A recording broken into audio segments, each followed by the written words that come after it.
بسم اللہ الرحمن الرحیم اعوذ باللہ من الشیطان اللعین الرجیم بسم اللہ الرحمن الرحیم وبہ نستعین انہ خیر الناصر ومعین رب اشرح لی صدری ویسر لی امری واحلل عقدۃ من لسانی یفقہوا قولی الفصل الثالث حجیت سنت المحکیۃ بخبر الواحد۔ ہم ان جنون کے بارے میں بحث کر رہے ہیں کہ جن کو اصل سے خارج کیا گیا ہے اور معتبر قرار دیا گیا ہے، جن میں سب سے پہلے ظواہر کتاب تھے، اور دوسرے نمبر پہ ہم شہرت فتوائیہ کے بارے میں بحث کر چکے ہیں۔ آج جو ہے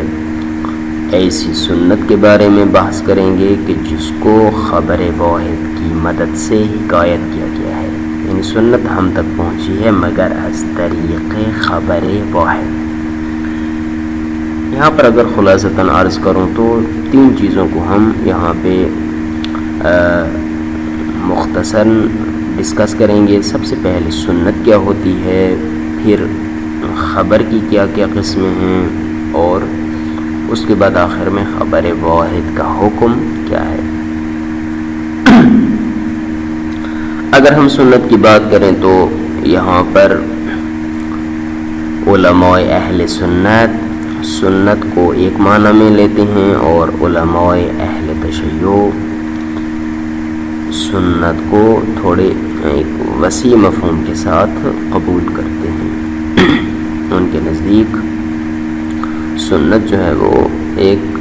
وسیع تر مفہوم کے ساتھ موجود ہے۔ علماء اہل سنت کی اصطلاح کے اندر قول نبی، فعل نبی اور تقریر یعنی خاموشی، یہ جو ہے سنت کہلاتی ہے۔ اگر نبی خدا کہیں پر کوئی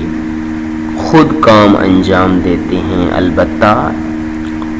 از لحاظ یعنی فعل شریعت، یعنی شریعت کا کام سمجھ کر، ایک تو ان کے فعل عادی ہوتے ہیں، ان میں ہماری بحث نہیں ہے، وہ کبھی بھی اس کا حصہ قرار نہیں پائیں گے۔ اگر اس کو شریعت کا حصہ بنا کر اور اسی نیت سے کوئی کام انجام دیتے ہیں تو وہ کام ہمارے لیے تا روز قیامت حجت ہے۔ اسی طرح فعل نبی، قول نبی ہو گیا، کوئی بات کرتے ہیں تو وہ بات بھی ہمارے لیے حجت ہے۔ اور اسی طرح اگر ان کے سامنے کوئی عمل دہرایا جاتا ہے تو اس پر وہ اظہار خاموشی کرتے ہیں، لیکن وہاں پر البتہ یہ لازم ہے کہ تقیہ کا مورد نہیں ہونا چاہیے۔ ایک عام حالات ہیں، ان میں ان کے سامنے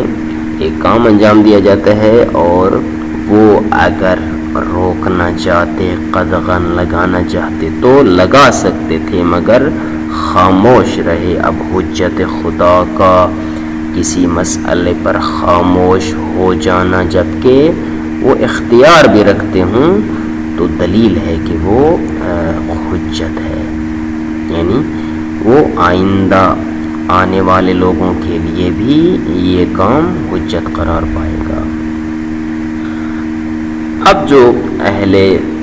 تشیع حضرات ہیں ہم، تو ہمارے نزدیک سنت کا جو دائرہ ہے وہ وسیع ہے۔ ہم جس طرح قول نبی، فعل نبی اور تقریر نبی کو حجت سمجھتے ہیں اور سنت قرار دیتے ہیں، تو اسی طرح قول معصوم، فعل معصوم اور تقریر معصوم کو بھی حجت سمجھتے ہیں اور سنت میں سے قرار دیتے ہیں۔ چونکہ ہمارے نزدیک جو مسئلہ امامت ہے، عہدہ امامت ہے، یہ بھی عیناً عہدہ نبوت کی طرح ہے۔ جس طرح کہ ایک نبی خدا کی جانب سے منسوب ہوتا ہے اور خدا خود اس کا انتخاب کرتا ہے اور اس کو اختیار کرتا ہے تاکہ وہ امت کی ہدایت و رہنمائی کا سامان کرے، اسی طرح ہمارے نزدیک نبی کے چلے جانے کے بعد جو امامت کا سلسلہ ہے وہاں پر 12 ائمہ خدا کی جانب سے منسوس ہوئے اور منسوب ہوئے ہیں. چونکہ عام سی بات ہے کہ ہم ان کو نائب نبی کہتے ہیں، تو یقیناً نائب نبی کے اندر وہی ایبلٹیز، وہی صلاحیات اور وہی چیزیں اس کے اندر ہونی چاہیے کہ جو نائب کے اندر وہی ہونی چاہیے جو خود نبی کے اندر ایبلٹیز موجود ہیں. ہم بس اپنے عقیدے کی روح سے نبوت اور امامت کے درمیان کوئی فرق نہیں سمجھتے، کسی بھی فرق کے قائل نہیں ہیں، الا فقط ایک فرق. وہ کیا؟ وہ یہ ہے کہ امام پر وحی نازل نہیں ہوتی ہے، کیونکہ شریعت جو ہے وہ آ چکی ہوتی ہے، تو وحی کا وہاں پہ کوئی اور کام ہوتا نہیں ہے، بس اسی کی تشریح ہوتی ہے، اسی کو پھیلانا ہوتا ہے، اسی کی حفاظت ہوتی ہے، اور لوگوں کو جو ہے وہ ان کی انگلی پکڑ کر ساتھ لے کر چلنا ہوتا ہے، اور معاشرے میں عدل قائم کرنی ہوتی ہے، اور اسی طرح ظلم کا خاتمہ کرنا ہوتا ہے، اور شریعت کے احکام کو لاگو کیا جاتا ہے، محاکمے کیے جاتے ہیں شریعت کی بنیاد پر،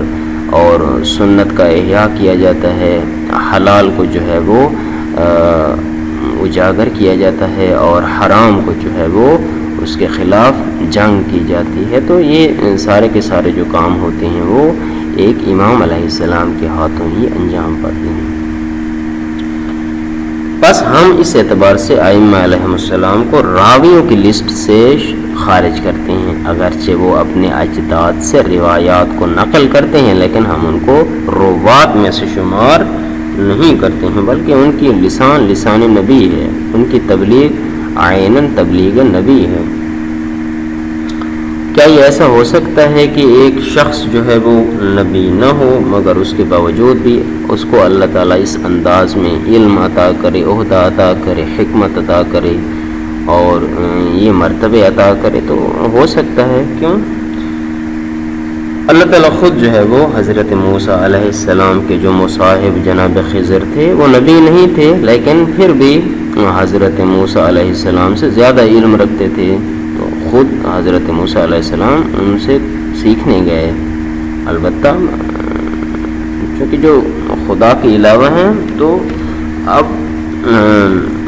ضروری نہیں کہ ہر جہت سے وہ عالم ہوں، ایک جہت سے ایک زیادہ جانتا ہے، دوسری سی جہت سے جو ہے وہ دوسرے کے پاس علم اور مرتبہ زیادہ ہے، کسی کے پاس تقویٰ ہے، کسی کے پاس. اب لقمان حکیم کے بارے میں یہ ہے کہ وہ حکیم تھے، یعنی حکمت و دانائی میں بہت آگے تھے. آیا اب نبی تھے یا نہیں، اس کے بارے میں علماء کا اختلاف موجود ہے. فوجد عبدا من عبادنا آتیناہ رحمتا من عندنا وعلمناہ من لدنا علما. اب حضرت موسیٰ علیہ السلام کے جو مصاحب ہیں، اب ان کو اللہ تعالیٰ نے اپنی جانب سے علم عطا کیا ہے اور خصوصی رحمت سے نوازا ہے، جبکہ وہ نبی نہیں. اب اگر خبر کی بات کریں تو فرماتے ہیں کہ خبر جو ہے اس کی 3 قسمیں ہیں. ایک خبر متواتر ہوتی ہے، اور ایک خبر مستفید ہوتی ہے، اور ایک خبر واحد ہوتی ہے. خبر متواتر یہ ہے کہ ایسی خبر کہ جس کو ہر طبقے کے اندر کم از کم اتنے افراد نقل کریں کہ جن کا تواتر علی الکذب، کذب پر جمع ہونا محال ہو، یعنی یقین ہو جائے کہ بہر صورت اب یہ جھوٹ نہیں بول رہے ہیں. اب جو دوسری خبر ہے خبر مستفید کے، اس میں بھی ہر طبقے میں ایک سے زیادہ افراد ہوتے ہیں، لیکن فرماتے ہیں کہ افراد متعدد تو ہوتے ہیں لیکن حد تواتر تک نہیں پہنچتے، کہ تواتر علی الکذب جہاں پہ محال ہوتا ہے وہاں تک نہیں پہنچتے ہیں. تو اس خبر کو خبر مستفید کہا جاتا ہے، اور خبر واحد تو نام سے ہی مشہور ہے کہ جس کو نقل کرنے والا ایک بندہ ہو. البتہ خبر مستفید بھی خبر واحد کی قسم شمار کرتے ہیں، نہ کہ علیحدہ طور پر. اب حجیت کی بات کریں تو خبر واحد آٹومیٹکلی حجت ہے، اس میں کسی قسم کا اشکال نہیں ہے۔ جہاں تک خبر مستفید اور خبر واحد کا تعلق ہے تو فرماتے ہیں کہ اس میں ہمارے علماء کے درمیان اختلاف ہے۔ البتہ خبر مستفید کو اکثر جو ہے وہ قبول کرتے ہیں، لیکن خبر واحد کے بارے میں شد و مد کے ساتھ جو ہے علماء میں اختلاف پایا جاتا ہے۔ جناب شیخ مفید ہو گئے، اسی طرح جناب سید مرتضی قاضی ابن فراج، جناب علامہ طبرسی اور ابن ادریس لی فرماتے ہیں یہ اصلاً ڈائریکٹ اور مستقیماً فتویٰ دیتے ہیں کہ خبر واحد پر شریعت کے اندر عمل کرنا جائز نہیں ہے۔ دوسرے نمبر پہ جناب شیخ طوسی آ جاتے ہیں اور ان کے بعد جو بہت سارے متاخرین علماء کا ایک جماعت اور گروہ ہے وہ فرماتے ہیں کہ نہ، ہمارے نزدیک خبر واحد حجت ہے۔ اب صاحب کتاب فرماتے ہیں کہ یہاں پر ہم خبر واحد کو یعنی اس کی حجیت ثابت کریں گے، البتہ ہر جگہ پہ نہیں، لیکن یہ ہے کہ ہم فی الجملہ طور پر اور ایک مخصوص دائرے میں رہتے ہوئے کہ آیا خبر واحد حجت ہے یا حجت نہیں ہے، اس کے بارے میں جو ہے ہم ایک مفصل بحث کریں گے۔ البتہ اس کی حجیت کا دائرہ کہاں تک وسیع ہے وہ ہم بعد میں پھر کسی جگہ پہ بحث کریں گے۔ تو اس کے لیے انہوں نے استدلال کیا ہے قرآن مجید سے اور روایات متواترہ سے، اجماع سے اور از روئے عقل ثابت کرنے کی کوشش کی ہے۔ تو آج جو ہے وہ خلاصتاً یہ مقدماتی بحث تھی، تو اس کا ترجمہ دیکھتے ہیں۔ فرماتے ہیں الفصل الثالث، تیسری فصل جو ہے وہ حجیت سنت المحکیت بخبر الواحد، وہ سنت کے جس کی حکایت خبر واحد کی مدد سے کی گئی ہو، وہ حجت ہے یا حجت نہیں ہے۔ فرماتے ہیں خود سنت کیا ہے؟ السنت فی مصطلح فقہاء اہل سنت، سنت جو ہے اگر ہم اہل سنت کے فقہاء کی اصطلاح میں اس کو دیکھیں تو فرماتے ہیں قول النبی صلی اللہ علیہ وآلہ او فعلہ او تقریر، فعل نبی ہو گیا، قول نبی ہو گیا، یا ان کی خاموشی ان کے نزدیک حجت ہے۔ والمعصوم من ائمۃ اہل البیت یجری قولہ وفعلہ وتقریرہ عندنا مجرى قول النبی صلی اللہ علیہ وآلہ وفعلہ وتقریرہ۔ فرماتے ہیں کہ ہمارے نزدیک قول معصوم، فعل معصوم یا تقریر معصوم بھی عیناً ویسے ہی جاری ہوتے ہیں، ان کا حکم بھی عیناً ویسا ہے جیسے قول نبی، فعل نبی اور تقریر نبی صلی اللہ علیہ وآلہ وسلم کا ہے، ان میں کسی قسم کا فرق نہیں ہے۔ وَلِأَجْلِ ذَلِكَ تُطْلَقُ السُّنَّةُ عِنْدَ الْإِمَامِيَّةِ عَلَى قَوْلِ الْمَعْصُومِ وَفِعْلِهِ وَتَقْرِيرِهِ دُونَ أَنْ تَخْتَصَّ بِالنَّبِيِّ صلی اللہ علیہ وآلہ وَلَيْسَ أَئِمَّةُ أَهْلِ الْبَيْتِ عَلَيْهِمُ السَّلَامُ۔ ہاں، اب فرماتے ہیں کہ ہم جو کہتے ہیں کہ جب سنت کی بات کرتے ہیں تو ہم اصلاً نبی خدا کا نام ہی نہیں لیتے، ہم کہتے ہیں کہ قول معصوم، فعل معصوم اور تقریر معصوم یہ سنت کہلاتی ہے اور حجت ہے، چونکہ معصوم کی ذات کے اندر رسول خدا کی ذات بھی جو ہے وہ آ جاتی ہے، تو اور اسی طرح باقی ائمہ جو ہے وہ آٹومیٹکلی آ جاتے ہیں، تو اس اعتبار سے ہمارے نزدیک قول معصوم، فعل معصوم اور تقریر معصوم یہ سنت کہلاتا ہے۔ اب فرماتے ہیں کہ وَلَيْسَ أَئِمَّةُ أَهْلِ الْبَيْتِ عَلَيْهِمُ السَّلَامُ لَا مِنْ قَبِيلِ الرُّوَاةِ، ائمہ اہل بیت علیہم السلام کو ہم روات کے قبیل سے شمار نہیں کرتے ہیں کہ انہوں نے رسول خدا صلی اللہ علیہ وآلہ وسلم کی ذات گرامی سے روایات کو نقل کیا ہے۔ وَإِنْ كَانُوا يَرْوُونَ عَنْ جَدِّهِمْ، اگرچہ وہ اپنے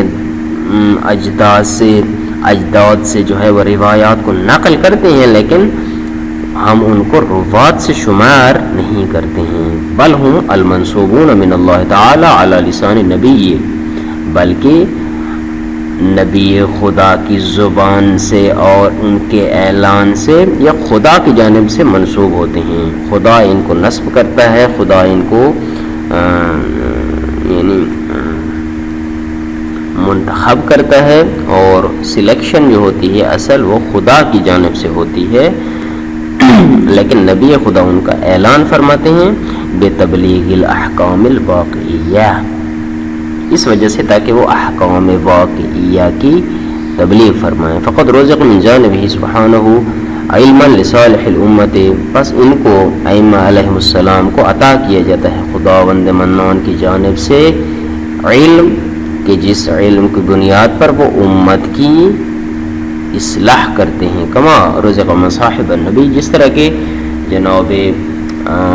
حضرت موسیٰ علیہ السلام کے مصاحب اور ہم سفر کو علم عطا کیا گیا تھا من دون ان یکون نبیا، جبکہ وہ نبی نہیں تھا۔ تو یعنی کہنا چاہتے ہیں کہ ممکن ہے کہ ایک شخص نبی نہ ہو لیکن پھر بھی اس کو خدا کی جانب سے علم و حکمت سے نوازا جا چکا ہو، جیسے فرمایا فوجد عبد من عبادنا، پس حضرت موسیٰ اور ان کے جو ساتھ تھے تو انہوں نے پایا ہمارے بندوں میں سے ایک بندے کو کہ جس کو ہم نے آتیناہ رحمۃ من عندنا، اپنی جانب سے رحمت سے نواز رکھا تھا، وعلمناہ من لدنا علما، اور ہم نے اس کو اپنی جانب سے علم عطا کیا تھا۔ فعندہم علم الشریعہ، پس ائمہ علیہ السلام کے پاس مکمل شریعت کا علم موجود ہے، وَإِن لَّمْ يَكُونُوا أَنبِيَاءَ وَلَا رُسُولًا، اگرچہ نہ تو وہ نبی ہیں اور نہ ہی رسول ہیں۔ ثم ان الخبر الحاکل لسنت اما خبر متواتر اور خبر واحد، پھر فرماتے ہیں کہ وہ خبر کی جو کسی سنت کی حکایت کرتی ہے یا تو وہ خبر متواتر ہوتی ہے یا خبر واحد۔ ثم ان الخبر الواحد منقول بطرق متعددۃ، پھر وہ جو خبر واحد ہوتی ہے یا تو متعدد طریقوں سے نقل ہوتی ہے کہ من دون ان یبلغ حد التواتر، کہ جو حد تواتر تک نہیں پہنچتی ہے، تو اس خبر واحد کو کہا جاتا ہے فہو مستفید، خبر مستفید۔ اگر متعدد طرق سے ہو لیکن حد تواتر تک نہ پہنچے تو خبر مستفید کہلاتی ہے، وَإِلَّا، لیکن اگر متعدد طرق سے نہ ہو لیکن ایک ہی شخص اس کو نقل کرے تو فغیر مستفید، وہ خبر واحد خبر مستفید کا غیر ہوتی ہے۔ ولا شک فی ان الخبر المتواتر یفید العلم، فرماتے ہیں اس بات میں کوئی شک نہیں ہے کہ خبر متواتر علم کا فائدہ دیتی ہے۔ ولا کلام فی حجیتہ، اور اس کی حجیت میں بہر صورت بحث کی گنجائش موجود نہیں ہے۔ وإنما الكلام في حجیت الخبر الواحد عام من المستفید وغیرہ، جہاں تک ہم بحث کریں گے خبر کی حجیت کے بارے میں وہ دروا کہ وہ خبر واحد ہے کہ جو مستفید کو بھی شامل ہے اور غیر مستفید، یعنی دونوں آ جاتی ہیں، خبر واحد اور خبر مستفید، ہر دو کی حجیت کے بارے میں ہم بہر صورت بحث کریں گے۔ فقد اختلفت کلمات اصحابنا فی ذلک، اس متعلق ہمارے علماء کی کلام، ان کی گفتگویں اور ان کی عبارات جو ہے وہ مختلف ہیں۔ سب سے پہلے ذهب الشیخ المفید و سید المرتضی والقاضی ابن براج والطبرسی و ابن ادریس، جناب شیخ مفید، سید مرزا، جناب قاضی ابن براج، جناب طبرسی اور ابن ادریس ہلی، ان کا نظریہ یہ ہے کہ عدم جواز العمل بالخبر الواحد فی الشریعہ، شریعت کے اندر خبر واحد پر عمل کرنا کسی بھی صورت میں جائز نہیں ہے۔ دوسرا نظریہ جناب شیخ طوسی رحمۃ اللہ علیہ اور بعد میں متاخرین کے گروہ اور جماعت کا ہے، وہ فرماتے ہیں کہ الہ حجیت ہی، یعنی شریعت کے اندر خبر واحد حجت ہے۔ صاحب کتاب فرماتے ہیں کہ المقصود فی المقام، ہمارا یہاں پر اس مقام کے اندر جو قصد ہے اور ارادہ ہے وہ کیا ہے؟ اثبات حجیت ہی، ہم خبر واحد کی حجیت کو بالخصوص ثابت کریں گے، وفی الجملہ، اور بعض جگہوں پہ ثابت کریں گے مقابل سلب الکلی، سلب کلی کے مقابل میں، چونکہ بعض علماء نے اصلاً سلب کلی کیا اور فرماتے ہیں کہ خبر واحد اصلاً حجت نہیں ہے، ہم کہیں گے کہ نہیں، بالخصوص جو ہے وہ بعض جگہوں پہ حجت ہے، ہم اس کو ثابت کریں گے۔ لیکن وَأَمَّا الْبَحْثُ عَنْ سَعَةِ حُجِّيَتِهِ، سعت حجیتہ، اس کی حجیت کا دائرہ کار کہاں کہاں تک پھیلا ہوا ہے، کہاں کہاں جو ہے وہ اس کی حدود و قیود ہیں تو فرماتے ہیں سنشیر الیہ بعد الفراغ عن الادلہ، خود اہل خبر واحد کی اصل حجیت کو ثابت کرنے کے بعد پھر ہم اس کی حجیت کے دائرے کے بارے میں بحث کریں گے اور اس کی حدود و قیود کو اور اس کی جو جہات ہیں ہم ان کو مشخص کریں گے۔ وقد استدلوا علی حجیتہ بالادلۃ الاربعۃ، بس علماء نے خبر واحد کی حجیت پر ادلہ اربع سے استدلال کیا ہے کہ سب سے پہلے کتاب عزیز کے ذریعے سے استدلال ہے، پھر روایات متواترہ کے ذریعے سے، پھر اجماع کے ذریعے سے، اور آخر میں سیرت عقلائیہ کی مدد سے استدلال کیا ہے اور خبر واحد کی حجیت کو بالخصوص اور فی الجملہ طور پر ثابت کرنے کی کوشش کی ہے۔ انشاءاللہ ہم آگے چل کر ان کے بارے میں ایک ایک کر کے بحث کریں گے۔ صلی اللہ علیہ سیدنا محمد و آلہ الطیبین الطاہرین المعصومین۔